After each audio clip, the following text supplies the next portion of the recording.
are many useful stats within the special system of Fallout 4. As we found out in the last video, strength is extremely useful, dealing an incredible amount of damage to many different types of enemies. Some stats, however, are not as useful, and perception, as I found out the hard way, is one of them. But instead of doing this challenge using a vanilla stat on its own, I thought I'd mix it up a little, and restrict myself to playing as someone who would use perception in real life.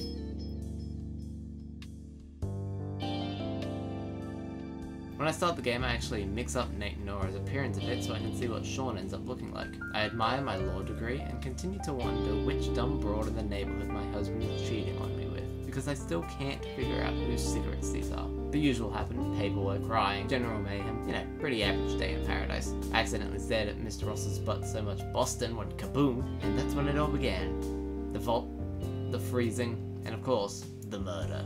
When I awoke and left the chamber, I knew this was going to be the toughest case I had ever worked on. That's right, I'm taking this detective stuff seriously right from the get-go. And with my perception almost maxed out, I was about to bust this case wide open. When I exited the vault, my past life flashed before my eyes. It was troubled, and so was I. I couldn't go home yet. Too many demons, the cheating, the weird British robot that refused to say my name. It was all too much. So I ran and explored this strange new world, eventually finding the only place that made sense to me: Mac's Bar. I explained to my troubles over a drink, how I couldn't go back, how I felt like there was nowhere in the world I could call home anymore. Matt gave me some sound advice to make new friends and encouraged me to build a community from the ground up. Thanks, Matt. I appreciate it. Too bad I couldn't pay for any of these drinks. So here are the rules in this run. I can only use perception related perks and cannot upgrade any other stats when I level up, since the only types of weapons that are affected by perks are non-automatic rifles and explosives. Those are the only weapons I'll be able to use. These include, but are not limited to, shotguns, assault rifles, hunting rifles, and laser muskets. And once I acquire the detective outfit from Ellie in Diamond City, I cannot take it off, as it will define who I am.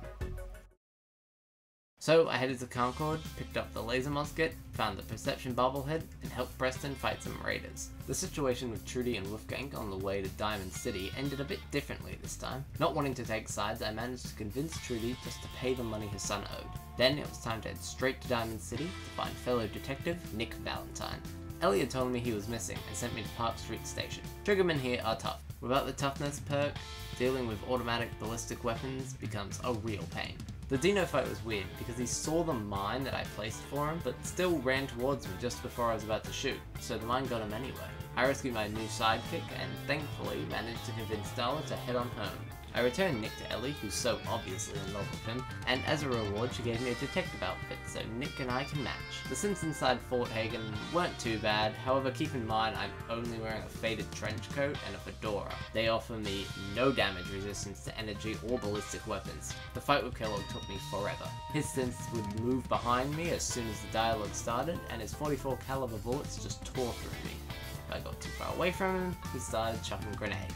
And when he's using a stealth boy, I can't use that. It's the only thing that perception improves.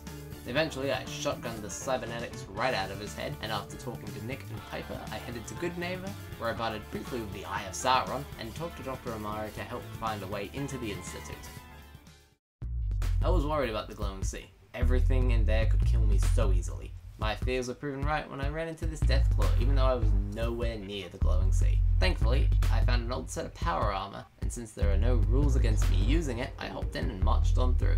Bugs and ghouls were my main issue here, as they often swarm in large groups. But I found Virgil, and because I accidentally discovered green tech genetics on my way to Diamond City, I fast traveled straight there, only to find out that you have to visit the CIT ruins before arriving.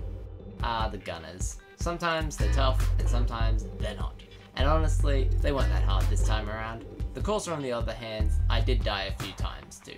It's the same problem with Kellogg. He uses a stealth boy, so VATs are useless. The fight is weird though. He almost immediately turns hostile, he kickflips off this railing, and in the final attempt, he somehow fell down on the lower level and died instantly. I have no idea how that happened. It's weird. Anyway, I got the chip, and Amari sent me in the direction of the railroad. This frag mine, however, had other plans.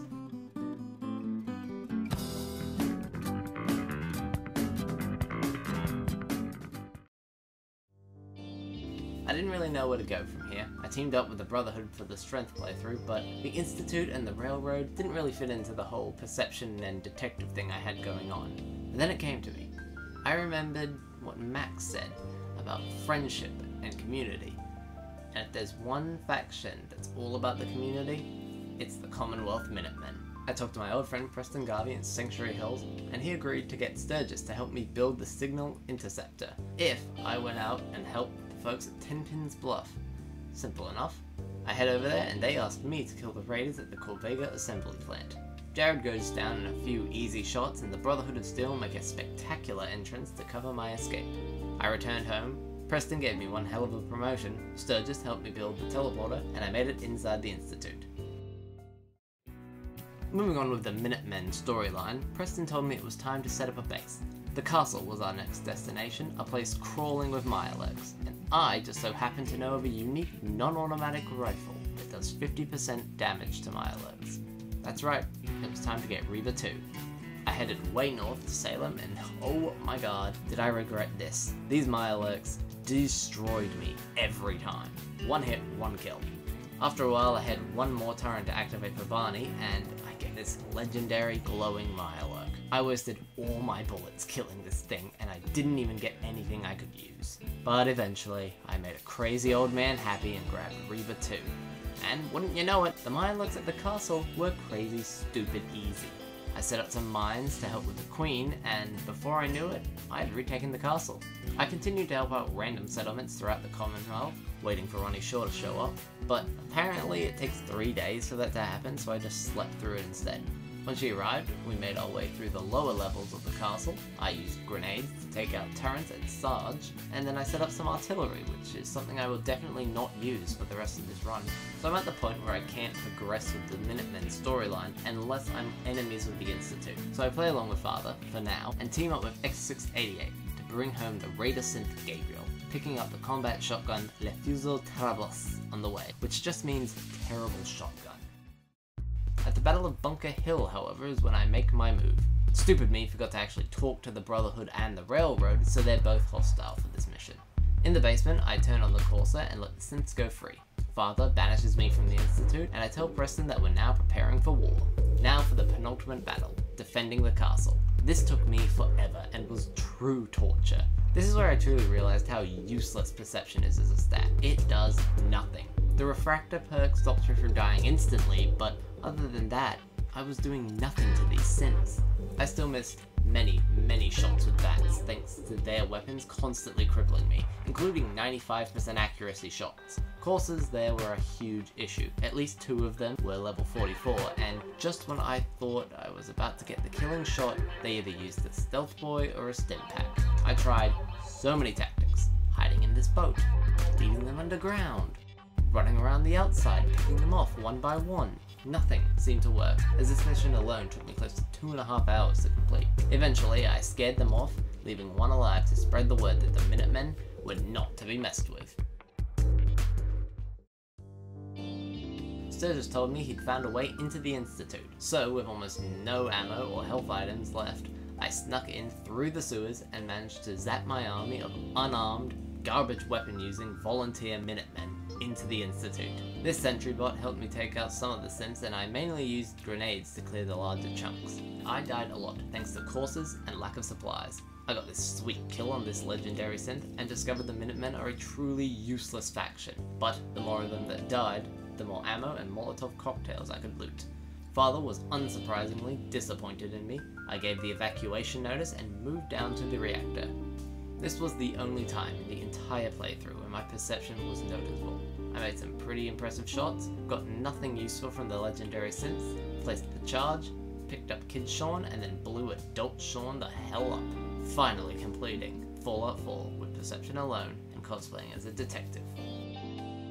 What a garbage run. Perception really isn't meant to be something you solely focus on. There were so many perks I just did not use. Lockpicking and pickpocket played no part in the run. Penetrator and concentrated fire were barely noticeable and required me to be a crazy high level to upgrade, and awareness and night person were only useful about half the time. Also, the detective shtick was a mistake. The outfit offered no defense and only boosted my perception. The hard difficulty usually makes the game a lot more fun, but this time it just made it drag out forever, especially during that battle for the castle. Oh, and don't even get me started about how boring the Minutemen are. Preston has no personality and no interesting backstory, and the laser musket, which is the weapon I used the most, sucks. I'm still sticking with the harder difficulty on the next run, but this time I'm going to be focusing entirely on endurance. Until then, like the video, subscribe to the channel, and if you have any tips on making a perception run a little better, I'd love to hear it. Until next time, this has been beating Fallout 4 with perception alone, and cosplaying as a detective. Have a great day.